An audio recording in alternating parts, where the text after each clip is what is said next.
വാത്സല്യമുള്ള ഷാലോമിൻ്റെ പ്രിയപ്പെട്ട പ്രേക്ഷകരെ,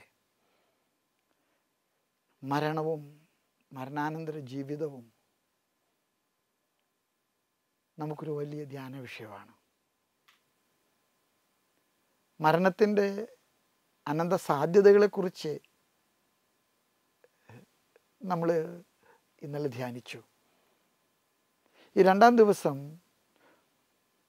മരണം എങ്ങനെ നമ്മെ തന്നെ ഒരുക്കിക്കൊണ്ട് വിജയപൂർവമാക്കാമെന്ന് നമ്മൾ പരിശോധിക്കണം. ആവിലായിൽ അമ്മ ത്രേസ്യയെക്കുറിച്ച് നിങ്ങൾ കേട്ടിട്ടുണ്ട്. വലിയ വേദപാരംഗതയാണ്. കർമ്മലീത്ത സഭയുടെ നവീകരണത്തിന് വളരെ വളരെ കാരണക്കാരിയായിട്ടുള്ള ആവിലായിൽ അമ്മ ത്രേസ്യ. അമ്മ ത്രേസ്യയുടെ അഭിപ്രായത്തിൽ മരണം ഈ ലോകത്തിൽ മനുഷ്യൻ എഴുതുന്ന അവസാനത്തെ പരീക്ഷയാണ്. ജീവിതം മുഴുവൻ ഒരു പരീക്ഷയാണ്, അതൊരു വലിയ പരീക്ഷണവുമാണ്. പക്ഷെ മരണം ഇസ് ദ ലാസ്റ്റ് എക്സാമിനേഷൻ. ഞാൻ ഓർക്കുന്നുണ്ട്, ഞാൻ 10ാം ക്ലാസ്സിൽ സെൻറ്റ് തോമസിൽ പഠിക്കുന്ന കാലഘട്ടത്തിൽ ഞങ്ങളുടെ പരീക്ഷ എടുത്ത അവസരത്തിൽ ഞങ്ങളുടെ ഹെഡ് മാസ്റ്റർ ഞങ്ങളോട് പറഞ്ഞ ഒരു ഉപദേശമുണ്ട്. മക്കളെ, നിങ്ങൾ 10ാം ക്ലാസ്സിൽ പരീക്ഷ എഴുതാൻ പോവാണ്. നിങ്ങളുടെ ഭാവി ജീവിതത്തിൻ്റെ വളർച്ചയുടെ മൂലക്കല്ലാണ് ഈ പരീക്ഷ. ഈ പരീക്ഷയ്ക്കൊരു കുഴപ്പമുണ്ട്. ഈ പരീക്ഷ ഇനി രണ്ടാമതൊരു പ്രാവശ്യം എഴുതാൻ നിങ്ങൾക്ക് കഴിയില്ല. അതുകൊണ്ട് തന്നെ ഈ പരീക്ഷ അത്യന്തം ഗൗരവപൂർവം നിങ്ങൾ ഒരുങ്ങണം. നിങ്ങൾക്ക് കിട്ടിയ മാർക്ക് മാറ്റാൻ പറ്റില്ല, നിങ്ങൾക്ക് കിട്ടിയ റാങ്ക് കൂട്ടാൻ പറ്റില്ല. അതുകൊണ്ട് ജാഗരൂകതയോടുകൂടെ നിങ്ങൾ ഈ പരീക്ഷയ്ക്ക് ഒരുങ്ങണം. അമ്മ ത്രേസ്യ പറയുകയാണ്, ജീവിതം ഒരു പരീക്ഷാക്കളമാണ്. അതിൽ അവസാനത്തെ പരീക്ഷയാണ് മരണം. അതിനുശേഷം പിന്നെ പരീക്ഷ എഴുതാൻ ഒരു പുനർസാധ്യത നമ്മുടെ മുൻപിലില്ല. വിശുദ്ധ കൊച്ചു ത്രേസ്യ അമ്മ ത്രേസ്യയുടെ ഈ ആത്മീയ പാരമ്പര്യത്തിൽ നിന്ന് ഊർജം സ്വീകരിച്ചുകൊണ്ട് മരണത്തെക്കുറിച്ച് തൻ്റെ ആത്മകഥയിൽ പറയുകയാണ്. നിങ്ങൾക്കറിയാം, കൊച്ചു ത്രേസ്യ കൊച്ചു ചെറുപ്പത്തിലെ ക്ഷയരോഗം പിടിപെട്ട് സഹിച്ചു മരിച്ച ഒരു പുണ്യവതിയാണ്. മരണത്തെ പാർത്ത് കിടക്കുന്ന കൊച്ചു ത്രേസ്യ തൻ്റെ ആത്മകഥാക്കുറിപ്പിൽ എഴുതുകയാണ്, സ്റ്റേജിൻ്റെ താഴെ സമ്മാനത്തിന് പേര് വിളിക്കാൻ കാത്തിരിക്കുന്ന കുട്ടിയെപ്പോലെയാണ് കർത്താവെ ഞാൻ. എൻ്റെ പേര് വിളിക്കുമ്പോൾ മാത്രമേ എനിക്ക് സ്റ്റേജിലേക്ക് കയറാൻ പറ്റുള്ളൂ. എൻ്റെ പേര് എന്താ വിളിക്കാൻ വൈകണേ എന്ന് എൻ്റെ മനസ്സിൽ തോന്നുന്നു. ഞാൻ പ്രതീക്ഷയോടുകൂടെ എൻ്റെ പേര് വിളിക്കുന്നത് കാത്തിരിക്കുന്നു കർത്താവെ. ഞാൻ ഈ കരിസ്മാറ്റിക് മൂവ്മെൻറ്റുമായിട്ടൊക്കെ ബന്ധപ്പെട്ട ഒരാളായതുകൊണ്ട് എൻ്റെ മുറിയിൽ പ്രാർത്ഥനാ സഹായം ചോദിച്ചു വരുന്ന ധാരാളം പേരുണ്ട്. അതിൽ പലരും എന്നോട് പറയുന്ന ഒരു നിയോഗം, പിതാവേ വിസയ്ക്ക് വേണ്ടി അപ്ലൈ ചെയ്തിട്ടുണ്ട്, എല്ലാം ശരിയായിട്ടുണ്ടെന്ന് പറഞ്ഞിരിക്കുന്നത്, പക്ഷെ പേപ്പർ ഇതുവരെ കയ്യിൽ കിട്ടിയിട്ടില്ല. പിതാവ് ഒന്ന് പ്രാർത്ഥിക്കോ. സ്വർഗത്തിലേക്കുള്ള വിസയാണ് മരണം. മരണത്തിന് എങ്ങനെ ഒരുങ്ങണമെന്നും മരണമെന്ന പരീക്ഷ പരാജയപ്പെടാൻ എന്തുകൊണ്ട് കാരണമാകുന്നുവെന്നും ഈശോ നമ്മെ പഠിപ്പിച്ചിട്ടുണ്ട്. മരണത്തിൻ്റെ പരാജയത്തിന് ഘടകമാകുന്ന ചില കാരണങ്ങളെ സംബന്ധിച്ച് ഈശോ പഠിപ്പിച്ച ചില ഉപമകൾ ഇന്ന് നമുക്ക് ധ്യാന വിഷയമാക്കാൻ എനിക്ക് ആഗ്രഹമുണ്ട്. എന്നെ കേൾക്കുന്ന നിങ്ങളോടൊപ്പം ഞാനും ഈ ധ്യാനത്തിൽ സംബന്ധിക്കുകയാണ്. നമ്മുടെ കർത്താവ് മരണം പരാജയപ്പെടാൻ കാരണമായ ഒരു മനുഷ്യൻ്റെ കഥ മത്തായിയുടെ സുവിശേഷത്തിലെ 16-ാമത്തെ അധ്യായത്തിൽ വിവരിക്കുന്നുണ്ട്. ധനവാന്റെയും ലാസറിൻ്റെയും കഥ വളരെ വികാരനിർഭരമായിട്ടുള്ളൊരു കഥയാണ്. പലപ്പോഴും നമ്മുടെ ധ്യാനങ്ങളിലൊക്കെ വൈദികർ ആളുകളെ മാനസാന്തരപ്പെടുത്താൻ ഒരുപാട് പെരുപ്പിച്ച് പറയുന്ന ഒരു കഥയാണ് ഈ ധനവാന്റെയും ലാസറിൻ്റെയും കഥ.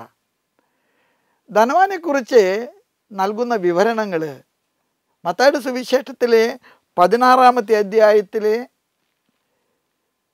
നിങ്ങൾ കേൾക്കുമ്പോൾ അത് പ്രകാരമാണ്.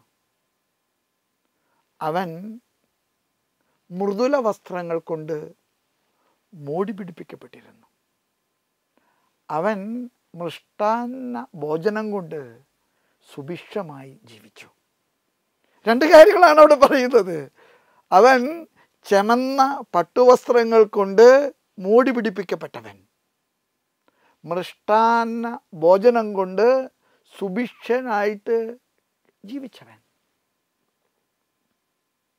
മരണം പരാജയപ്പെടാൻ കാരണമാകുന്ന രണ്ട് വലിയ ഘടകങ്ങളാണ് സ്വാർത്ഥതയും ധൂർത്തും. ഞാൻ ഈ അടുത്ത അവസരത്തിൽ ഒരു ടെക്സ്റ്റൈൽ കടയിൽ അവിടെ വാർഷികത്തോടനുബന്ധിച്ച് പ്രാർത്ഥിക്കാൻ പോയായിരുന്നു.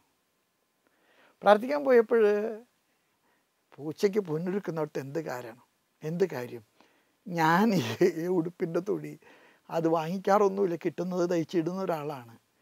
തയ്പ്പിക്കുന്നത് നന്നാകാറില്ല. ചിലപ്പോഴൊക്കെ എൻ്റെ ടെലിവിഷൻ പ്രോഗ്രാം കാണുന്നവർ എന്നോട് പറയാറുണ്ട്, ഇതാ കുറച്ചുകൂടെ നല്ലൊരു ഉടുപ്പൊക്കെ ഇട്ട് കുറച്ചുകൂടെ ഫാഷനബിളായിട്ട് വരണം എന്നൊക്കെ പറയാറുണ്ട്. എനിക്ക് പറയാനുള്ളത് ഈ ചമന്ന പട്ട് നമ്മൾ ആഡംബരം പ്രിയം ഇന്ന് വളരെ കൂടിക്കൊണ്ടിരിക്കുക.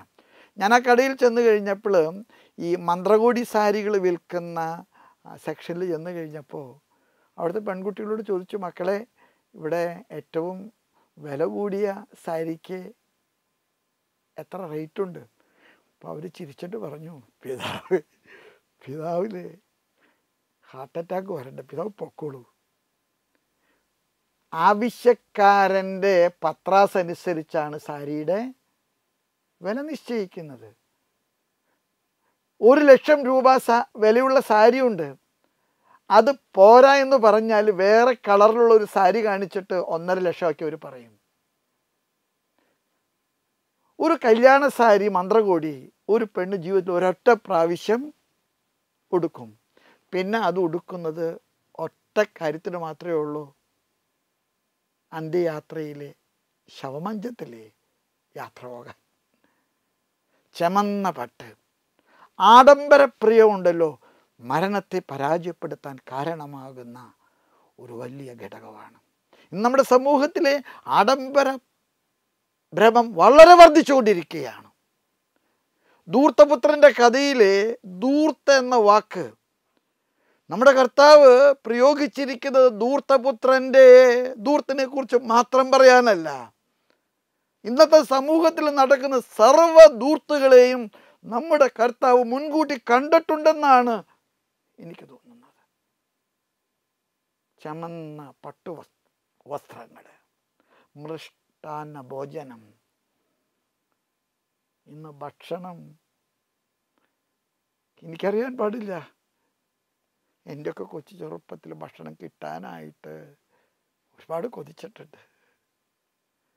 ഞാൻ സാധാരണ പ്രസംഗത്തിൽ പറയുന്നൊരു കഥ, നിങ്ങൾ കേട്ട് മടുത്തൊരു കഥയുണ്ട്. ഞങ്ങളുടെ വീട്ടിൽ 3 മുട്ട 12 പേർക്ക് മുറിക്കുന്ന ഒരു അമ്മച്ചിയുടെ കഥ. നൂല് വെച്ച് പുഴുങ്ങിയ മുട്ട ആദ്യം 1 മുറിക്കും, പിന്നെ അത് കൂട്ടിപ്പിടിച്ച് ഒന്നും കൂടെ മുറിക്കും. ഒരു മുട്ടയിൽ നിന്ന് 4 പീസ്, 3 മുട്ടയിൽ നിന്ന് 12 പീസ്, 10 മക്കൾ, അമ്മ, അപ്പൂപ്പൻ, 12 പേർക്ക് ഒരു കഷ്ണം, ഒരു പൂള്. ഇന്ന് നമുക്കറിയാം മനുഷ്യൻ മരിക്കുന്നത് ഭക്ഷണം കിട്ടാഞ്ഞിട്ടല്ല, ഭക്ഷണം കൂടുതൽ കഴിച്ചിട്ടാണ്. മൃഷ്ടാന്ന ഭോജനം കൊണ്ട് തിന്ന് കൊഴുത്ത് തടിച്ച ഒരു മനുഷ്യൻ്റെ കഥ, ആഡംബരങ്ങൾ കൊണ്ട് ജീവിതം ദൂർത്തടിച്ച ഒരു മനുഷ്യൻ്റെ കഥ. നിങ്ങൾക്കറിയാമോ, ആ കഥയിൽ ഇപ്രകാരം പറയുന്നത്, ലാസർ മരിച്ചു, മാലാകമാർ അവനെ അബ്രഹാമിൻ്റെ മടിയിലേക്ക് അകമ്പടിയോടുകൂടെ സംവഹിച്ചു. അതിൻ്റെ താഴെ പറയുന്നത് എന്താണെന്നറിയാമോ? ധനവാൻ മരിച്ചു, അവൻ അടക്കപ്പെട്ടു. ഈ അടക്കപ്പെട്ടു എന്ന വാക്കിന് ഒരു വ്യംഗ്യാർത്ഥം കൂടിയുണ്ട്. അവൻ ഒടുക്കപ്പെട്ടു, അവൻ ഒതുക്കപ്പെട്ടു. പലപ്പോഴും എൻ്റെ ജീവിതത്തിൽ നിങ്ങളോട് പറയാൻ ആഗ്രഹമുണ്ട്, നമ്മുടെ മരണമുണ്ടല്ലോ, അത് ഒരു മഹത്വപൂർണമായിട്ടുള്ള ഒരു പരിവർത്തനമാകണം. എൻ്റെ ജീവിതത്തിൻ്റെ ചിറകുകൾക്ക് സ്വർഗത്തോളം പറക്കാനുള്ള കഴിവ് ലഭിക്കുന്നതാണ് മരണമെന്ന സാധ്യത. എൻ്റെ ജീവിതത്തിന് സ്വർഗത്തോളം പറക്കാൻ, ചിറകുകൾക്ക് ശക്തി ലഭിക്കാൻ, ഞാൻ ഈ ലോകത്തിൽ ജീവിച്ചിരിക്കുമ്പോൾ എൻ്റെ സഹോദരങ്ങളോട്, എൻ്റെ സമ്പത്തിനോട്, എൻ്റെ സാഹചര്യങ്ങളോട് ഞാൻ കാണിക്കേണ്ട ഒരു താപസ മനസ്സുണ്ട്. ലൂക്കായുടെ സുവിശേഷത്തിൽ 12-ാമത്തെ അധ്യായത്തിലെ ധനാഢ്യനായ ഒരു ഭോഷൻ്റെ കഥ നമ്മുടെ കർത്താവ് പറയുന്നുണ്ട്. എനിക്ക് ആ കഥയുടെ ടൈറ്റിലാണ് ഏറ്റവും ഇഷ്ടപ്പെട്ടത്, ധനാഢ്യനായ ഭോഷൻ, അല്ലെങ്കിൽ ഭോഷനായ ധനാഢ്യൻ. കർത്താവ് ആ കഥയിൽ പറയുകയാണ്, സർവ ദ്രവ്യാഗ്രഹങ്ങളിൽ നിന്ന് നിങ്ങളുടെ മനസ്സുകളെ അകറ്റുവിൻ, സർവദ്രവ്യാഗ്രഹങ്ങളിൽ നിന്ന് നിങ്ങളുടെ മനസ്സുകളെ അകറ്റുവിൻ. എന്നിട്ട് പറയുകയാണ്, ഒരു ധനാഢ്യനുണ്ടായിരുന്നു, അവൻ്റെ വയൽ സമൃദ്ധമായ വിളവ് നൽകി. നമുക്കറിയാം, വിത്തിറക്കുന്ന കർഷകൻ എത്ര നല്ല വിത്തിറക്കിയാലും, എത്ര നല്ല നിലത്തിറക്കിയാലും അനുകൂലമായ കാലാവസ്ഥ, അതാണ് വിളവിൻ്റെ ഒരു പ്രധാനപ്പെട്ട വിജയ രഹസ്യം. അനുകൂലമായ കാലാവസ്ഥയില്ലെങ്കിൽ വിത്തിൻ്റെ മഹത്വം കൊണ്ടോ വിളഭൂമിയുടെ ഫലഭൂയിഷ്ഠത കൊണ്ടോ ഒന്നും നേടാൻ പോകുന്നില്ല. നമ്മുടെ ജീവിതം അനുഗ്രഹപൂർണമാക്കണം. ഈ ധനാഢ്യൻ ഈ ഉപമയിൽ ഞാൻ നിങ്ങളോട് പ്രസംഗിക്കാൻ വേണ്ടി ഈ ഉപമ പല പ്രാവശ്യം വായിച്ചപ്പോൾ 7 പ്രാവശ്യം പറഞ്ഞ ഒരു വാചകമുണ്ട്, ഞാൻ എൻ്റെ, ഞാൻ എൻ്റെ, ഞാൻ എൻ്റെ അറപ്പുരകൾ വലുതാക്കി പണിയും, എൻ്റെ വിളവ് മുഴുവൻ ഞാൻ അതിൽ ഭാണ്ഡം കെട്ടി ശേഖരിക്കും. ഭാവിയെക്കുറിച്ച് ഇനി എനിക്ക് ആകുലപ്പെടേണ്ട കാര്യമില്ല, കാരണം തലമുറകൾക്ക് തിന്നു തീർക്കാൻ ഞാൻ സംഭരിച്ചു വച്ചിട്ടുണ്ട്.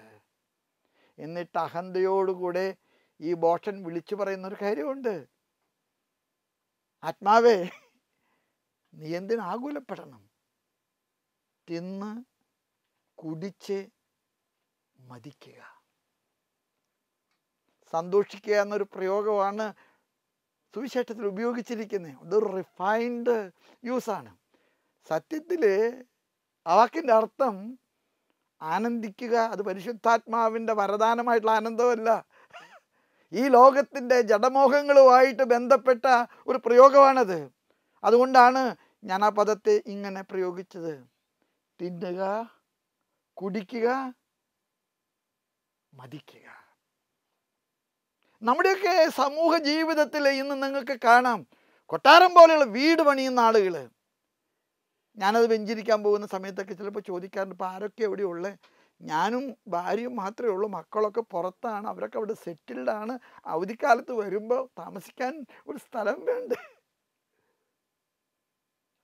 നമ്മുടെ പള്ളിപ്പണികളും ഞാൻ വിമർശിക്കുകയല്ല. പരിധി വിട്ടു പോകുമ്പോഴൊക്കെ എൻ്റെ മനസ്സിൽ ഈ ബോഷനായ ധനികൻ്റെ ഉപമയിലെ പ്രയോഗം, അറപ്പുരകൾ വലുതാക്കി പണിതവരെ, ഭണ്ഡാരങ്ങളിലെ ശേഖരിച്ചവരെ, ഭാണ്ഡം കെട്ടി എടുത്തു വെച്ചവരെ. നിങ്ങൾക്കറിയാം, മന്ന വർഷിച്ചപ്പോൾ മനുഷ്യൻ്റെ സങ്കടം കണ്ട് കർത്താവ് വർഷിച്ചതാ. സ്ത്രീകളുടെ ഒരു പ്രത്യേകത പറയുകയാണ്, അവരെ അത് തിന്നില്ല, അവർ ചാക്കുകളിൽ കെട്ടി സൂക്ഷിച്ചു എന്നാണ് പുറപ്പാടിൻ്റെ പുസ്തകത്തിൽ പറയുന്നത്. ചാക്കുകളിൽ കെട്ടി അവർ സൂക്ഷിച്ചു. യഹോവയായ കർത്താവ് അവരോട് ചോദിച്ചു അത്രേ, എന്തുകൊണ്ടാണ് നിങ്ങളത് ചാക്കിൽ കെട്ടി സൂക്ഷിച്ച്? അവർ പറഞ്ഞ മറുപടി എന്താണെന്നറിയാമോ? ഒരുപക്ഷെ നാളേക്ക് അത് കിട്ടിയില്ലെങ്കിലോ. നാളേക്ക് വേണ്ടി സംഭരിക്കുന്ന നമ്മൾ, ഈ ഭൂമിയിലെ നാളേക്ക് വേണ്ടി സംഭരിക്കുന്ന നമ്മൾ, ആ ധനാഢ്യനായ ബോഷനോട് കർത്താവ് ചോദിച്ചൊരു ചോദ്യമുണ്ട്. ആ ചോദ്യത്തിന് മറുപടി പറഞ്ഞാലേ നമ്മുടെ ജീവിതത്തിൽ നമ്മൾ വളരെ നോർമലാകും. ധനാഢ്യനോട് ചോദിച്ച ചോദ്യം ഇതാണ്, ബോഷ, ഈ രാത്രിയിൽ നിൻ്റെ ആത്മാവിനെ നിന്നിൽ നിന്ന് ഞാൻ എടുത്താലേ നീ ശേഖരിച്ച് വെച്ചിരിക്കുന്നതൊക്കെ ആരുടേതായിരിക്കും? ബോഷ, ഈ രാത്രിയിൽ നിൻ്റെ ആത്മാവിനെ നിന്നിൽ നിന്ന് ഞാൻ എടുത്താലേ നീ ശേഖരിച്ച് വെച്ചിരിക്കുന്നതൊക്കെ ആരുടേതായിരിക്കും? ഒരുപക്ഷെ എനിക്ക് തോന്നുന്നു ഈ കഥയിലും കർത്താവ് നമ്മുടെ മുൻപിൽ വയ്ക്കുന്ന ഒരു വലിയ പാഠമുണ്ട്. നിൻ്റെ പണം, നിൻ്റെ ബുദ്ധി, നിൻ്റെ ആരോഗ്യം, നിൻ്റെ സൗന്ദര്യം, ഇതെല്ലാം പുറമേനിയാണ്. അകത്തൊരാത്മാവുണ്ട്. ആ ആത്മാവിനെ രക്ഷിക്കാൻ ഈ ബാഹ്യ ഘടകങ്ങൾ അനുകൂലമാക്കാൻ നിനക്ക് കഴിയുന്നില്ലെങ്കിൽ നിൻ്റെ ജീവിതം അമ്പിപരാജയമാണ്. എനിക്ക് പരിചയമുള്ള ഒരു ഡോക്ടറുണ്ട്. ആ ഡോക്ടർ ഇപ്പോൾ വളരെയേറെ പരിവർത്തനപ്പെട്ട ഒരു പുതിയ മനുഷ്യനാണ്. അയാൾ ഏറെ ബുദ്ധിമാനായിരുന്നു. അയാൾക്ക് SSLCക്ക് റാങ്ക് ഉണ്ടായിരുന്നു. മെഡിക്കൽ കോളേജിൽ മെറിറ്റിൽ കിട്ടിയിട്ടുള്ളതാണ്. അയാളുടെ ഭാര്യ അതീവ സുന്ദരിയായൊരു സ്ത്രീയാണ്. ഈ മനുഷ്യൻ 10 പൈസ ഒരാൾക്ക് സഹായം ചെയ്യില്ല. രാവിലെ 5 മണി തൊട്ട് അയാളുടെ വീടിൻ്റെ മുമ്പിൽ ആളുകൾ ക്യൂ ആണ് ടിക്കറ്റ് കിട്ടാനായിട്ട്. അയാളുടെ ഭാര്യ വലിയൊരു സ്പെഷ്യലിസ്റ്റാണ്, ശിശുരോഗ വിദഗ്ധ. 2 പേർക്കും ഒരു ദിവസം എന്തുമാത്രം കിട്ടുന്നു ചോദിച്ചാൽ എനിക്കറിയാൻ പാടില്ല. പലപ്പോഴും ഞാൻ പല പാവങ്ങളെ ഓരോ കാര്യങ്ങൾക്ക് വേണ്ടിയൊക്കെ വിട്ടിട്ടും ഒന്നും കിട്ടാറൊന്നുമില്ല. അയാൾ മാനസാന്തരപ്പെടാനൊരു കാരണമുണ്ടായിരുന്നു. അയാൾക്ക് ആദ്യം ഒരു കുഞ്ഞുണ്ടായി. ആ കുഞ്ഞിനെ അയാൾ ഇഷ്ടത്തോടുകൂടെ സ്വീകരിക്കാൻ പ്രാർത്ഥിച്ചു എന്ന് പറയുന്നതിനേക്കാൾ കൂടുതൽ ഈ ധനാഢ്യനായ ബോഷൻ പറഞ്ഞതുപോലെ ഒരു അഹന്ത പറഞ്ഞു. അയാൾ ഒരു അല്പം വെള്ളമൊക്കെ അടിച്ചിരിക്കുന്ന നേരത്തെ ഭാര്യയോട് തമാശന് പറഞ്ഞു, എടി, ദൈവം പോലും സൃഷ്ടിച്ചപ്പോൾ ഇപ്രകാരം പറഞ്ഞു, നമുക്ക് നമ്മുടെ സ്വന്തം ഛായയിലും സാദൃശ്യത്തിലും മനുഷ്യനെ സൃഷ്ടിക്കാം. നിനക്ക് ഉദരത്തിൽ ജനിക്കാൻ പോകുന്ന എൻ്റെ കുഞ്ഞുണ്ടല്ലോ, അതിന് എൻ്റെ ബുദ്ധിയും നിൻ്റെ സൗന്ദര്യം ഉണ്ടാകണം. കുട്ടി ജനിച്ചപ്പോഴായാൽ ഞെട്ടിപ്പോയി. അത് ബീഭത്സമായിട്ടുള്ള ഒരു മന്ദബുദ്ധിയായിരുന്നു. ഹൈപ്പർ ആക്റ്റീവായിരുന്നു. ചങ്ങലക്കിട്ട് പൂട്ടിയാൽ പോലും അവനെ നിയന്ത്രിക്കാൻ അയാൾക്ക് കഴിഞ്ഞിരുന്നില്ല. അന്നാണ് അയാൾ പറഞ്ഞത്, ബോഷ, നീ സ്വരൂപിച്ച് വെച്ചതൊക്കെ ആർക്കു വേണ്ടിയാ? ഇന്ന് രാത്രിയിൽ നിൻ്റെ ആത്മാവിനെ ഞാൻ നിന്നിൽ നിന്ന് എടുത്താലേ നിനക്ക് എന്ത് പ്രയോജനം? എന്നെ കേൾക്കുന്ന എൻ്റെ സഹോദരങ്ങളൊക്കെ എനിക്ക് പറയാൻ ഒരു കാര്യമുണ്ട്. മരണത്തിൻ്റെ ഒരുക്കം അന്ത്യകൂദാശയല്ല കേട്ടോ. അങ്ങനെ ഒരു പേര് പറയുന്നുണ്ട്, അന്ത്യകൂദാശ. അതായത് അവസാനം പോകുമ്പോഴേ എല്ലാ പാപഭാരവും കൂടെ ഈ ബാങ്കിൽ നിന്നൊക്കെ കർഷകർക്കും കടക്കാർക്കും ഗവൺമെൻറ് കടബാധ്യതകൾ ഒഴിവാക്കി കൊടുക്കുന്നത് പോലെ ദണ്ഡവിമോചനങ്ങൾ ലഭിച്ചിട്ട് സന്തോഷമായിട്ട് വീട്ടിൽ നിന്ന് സ്വർഗത്തിലേക്ക് പോകാമെന്ന് കരുതുന്ന ധാരാളം ബോഷരായിട്ടുള്ള മനുഷ്യരെ എന്നെ കേൾക്കുന്നുണ്ട്. ഞാൻ അക്കൂട്ടത്തിൽ പെട്ട ഒരാളാണ്. ഒരുപക്ഷെ എനിക്കവിടെ പറയാൻ ആഗ്രഹം, നമ്മൾ എങ്ങോട്ടാണോ ചെരിഞ്ഞു നിൽക്കുന്നത് അങ്ങോട്ടാണ് മഴയെന്ന മാരിയിലും കാറ്റിലും മരം വീഴാൻ പോകുന്നത്. അതുകൊണ്ടാണ് കർത്താവ് ബോഷനോട് ചോദിച്ച്, ബോഷ, ഈ രാത്രിയിൽ നിൻ്റെ ആത്മാവിനെ നിന്നിൽ നിന്ന് ഞാൻ എടുത്താൽ നീ ശേഖരിച്ചത് വെച്ചത് മുഴുവൻ ആരുടേതായിരിക്കും? നമ്മുടെ ബുദ്ധി അനുഗ്രഹമാണ് പ്രിയമുള്ളവരെ. അത് നോട്ടടിക്കാനുള്ളൊരു മിഷൻ മാത്രമല്ല, നമ്മുടെ സ്വാധീനം, നമ്മുടെ സാധ്യതകൾ, നമ്മുടെ സിദ്ധികൾ, ഇതെല്ലാം തന്നെ ഈ സമൂഹത്തിലെ നമ്മൾ എഴുതേണ്ട പരീക്ഷകളാണ്. നമ്മൾ വിജയിക്കേണ്ട ചില പരീക്ഷണങ്ങളാണ്. നമ്മുടെ കർത്താവിന് മരുഭൂമിയിലെ അനുഭവപ്പെട്ട അതേ പരീക്ഷകൾ ചെകുത്താൻ നമുക്ക് നൽകുന്നുണ്ട്. നീ കുമ്പിട്ട് ആരാധിച്ചാലേ ഈ ലോകം മുഴുവൻ ഞാൻ നിനക്ക് നൽകും. പണത്തെ ആരാധിക്കുന്നവരെ, ആരോഗ്യത്തെ ആരാധിക്കുന്നവരെ, സൗന്ദര്യത്തെ ആരാധിക്കുന്നവരെ, ഞാൻ ചിലപ്പോഴൊക്കെ യാത്ര ചെയ്യുമ്പോഴോ ഓരോ പള്ളികളിലൊക്കെ ചെല്ലുമ്പോൾ എനിക്കറിയാൻ പാടില്ല, ഈ ഈ മുള്ളംപന്നിയുടെ മുള്ളു പോലെ മുടി കൊണ്ട് കോപ്രായം കാണിക്കുന്ന പിള്ളേരെ കാണാറുണ്ട്. ഞാൻ ഒരിക്കൽ ഒരു പയ്യനോട് ചോദിച്ച്, എടുത്ത് എന്നാത്? ഇപ്പം പറഞ്ഞതാണ് ഫാദർ ഫ്രിക്കൻ സ്റ്റൈല്. ഞാൻ പറഞ്ഞു, ഇത് ഭയങ്കര ബുദ്ധിമുട്ടല്ലടാ. അത് ഫാദറെ പണച്ചെലവുള്ള കാര്യമാണ്. മണിക്കൂറുകൾക്ക് കാത്തിരുന്നിട്ടാണ് ഇത് ചെയ്യുന്നത്. പശ തേച്ചും വടിവെച്ചും മുടിവെച്ചും കെട്ടിയിട്ടൊക്കെയാണ് ഇതുണ്ടാക്കുന്നത്. ഇങ്ങനെയുള്ള പിള്ളേരാണ് പറയുന്നത് കുർബാനയ്ക്ക് സമയം കൂടിപ്പോയി, പ്രസംഗം നീണ്ടുപോയി. പരീക്ഷകളാണ് എൻ്റെ പ്രിയമുള്ളവരെ. ധനാഢ്യനായ ബോഷൻ കടന്നുപോയ വലിയൊരു പരീക്ഷണമുണ്ട്. തോറ്റ തൊപ്പിയിട്ടൊരു പരീക്ഷണം. അറപ്പുരകൾ വലുതാക്കി കെട്ടി, ചാക്കുകളിൽ കെട്ടി ഭാണ്ഡമാക്കി വെച്ചു. എന്നിട്ട് ആത്മകഥം ചെയ്തു. അഹങ്കാരത്തിൽ തിന്ന് കുടിച്ച് മതിക്കുക. ഒന്നിനെക്കുറിച്ച് നീ പേടിക്കേണ്ട, ഒന്നിനെക്കുറിച്ച് നീ ചിന്തിക്കേണ്ട. മരണം എൻ്റെ ജീവിതത്തിൻ്റെ മുൻപിലെ വലിയ ചോദ്യപേപ്പറാണ്. ഞാനൊരിക്കലേ മിഷനാസ്പത്രിയിൽ നിന്ന് ലൂർദ് പള്ളി, ഞങ്ങളുടെ കത്തീഡ്രൽ പള്ളിയിലൂടെ ക്രോസ് ചെയ്തിട്ട് ബിഷപ്സ് ഹൗസിലേക്ക് നടന്നു പോകുമ്പോൾ യങ് കപ്പിൾസ്, വളരെ യൗവനയുക്തരായിട്ടുള്ള രണ്ട് ഭാര്യ ഭർത്താക്കന്മാരെ ഒരു പുത്തൻ കാറ് വാങ്ങിച്ചിട്ട് അതുമ്മേ ചാരി നിന്ന് ലൂർദ് പള്ളിയിലെ കുർബാന കാണുന്നു. ഞാൻ അവരെ നോക്കി പ്രാർത്ഥിച്ചു, കർത്താവേ, അവർ അൾത്താരയിൽ നോക്കി പ്രാർത്ഥിക്കുന്നതിന് പകരം ആ പള്ളിയുടെ വലതുവശത്തുള്ള സിമിത്തേരിയെ നോക്കി ഒരു 5 മിനിറ്റ് പ്രാർത്ഥിച്ചിരുന്നുവെങ്കിൽ അവരുടെ ജീവിതത്തിൽ മാറ്റം ഉണ്ടായേനെ. അതുകൊണ്ടാണ് കർത്താവ് ബോഷ എന്ന പ്രയോഗം. കർത്താവ് വളരെ ക്രുദ്ധമായിട്ടുള്ളൊരു പ്രയോഗമാണ്. ബോഷ, ഈ രാത്രിയിലെ നിൻ്റെ ആത്മാവിനെ ഞാൻ എടുത്താലേ ആരുടേതായിരിക്കും നീ ശേഖരിച്ച നിൻ്റെ വസ്തുവകകൾ? സ്നേഹമുള്ളവരെ, മത്തായിയുടെ സുവിശേഷത്തിലെ നമ്മുടെ കർത്താവ് മരണമെന്ന യാഥാർത്ഥ്യത്തിൻ്റെ ഒരുക്കത്തിന് നമ്മളെ സഹായിക്കുന്ന ഒരു കഥ പറഞ്ഞിട്ടുണ്ട്. അതാണ് താലന്തുകളുടെ കഥ.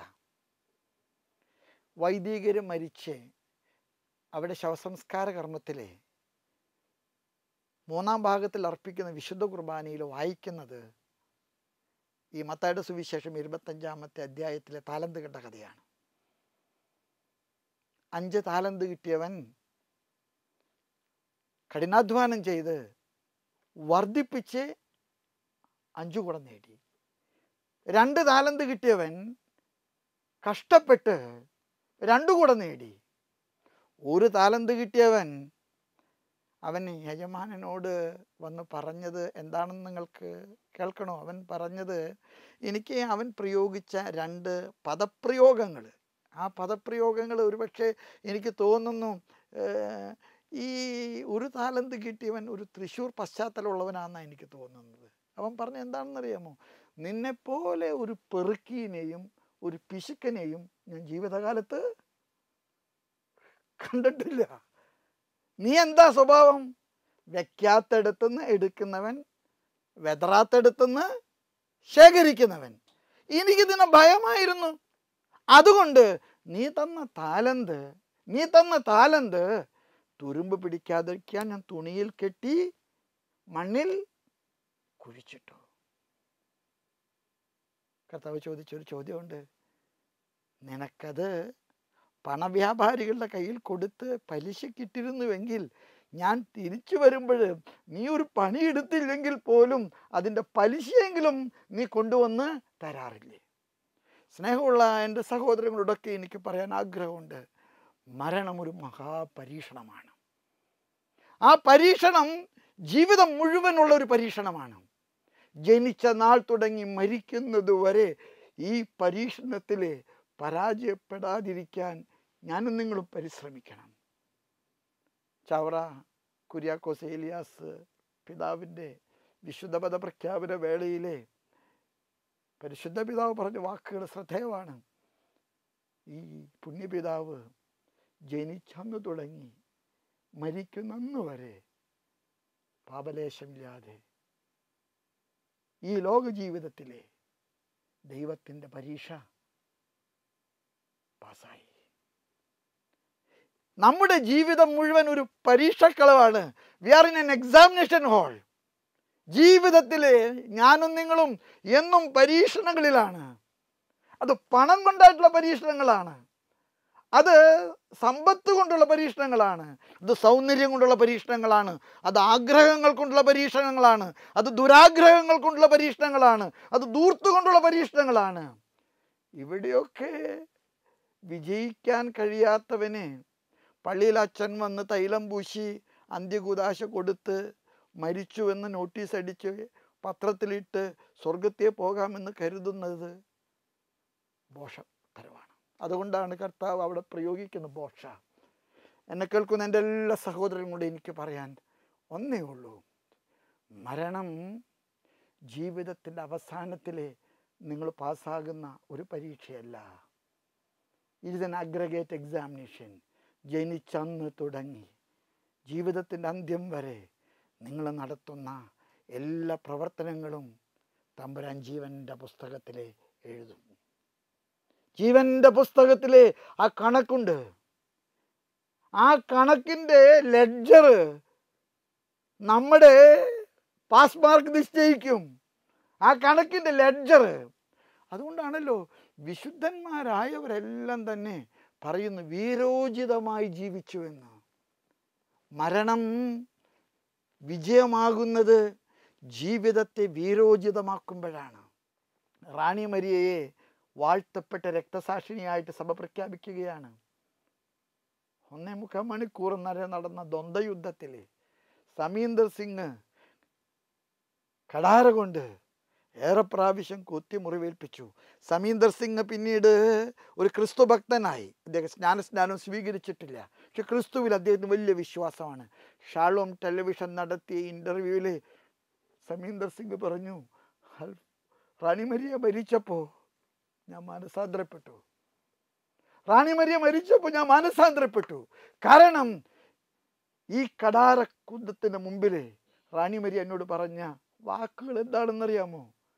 സമീന്ദർ, you may kill my body, but you cannot kill my faith. You cannot kill my soul. You cannot kill my faith. You cannot kill my soul. എൻ്റെ സഹോദരങ്ങൾ, വിശ്വാസം സൂക്ഷിക്കുക, ജീവിതത്തെ വിജയത്തിലെത്തിക്കുക. അതുകൊണ്ട് മരണം ഒരു ദിവസം സംഭവിക്കുന്ന ഒരു യാഥാർത്ഥ്യമല്ല.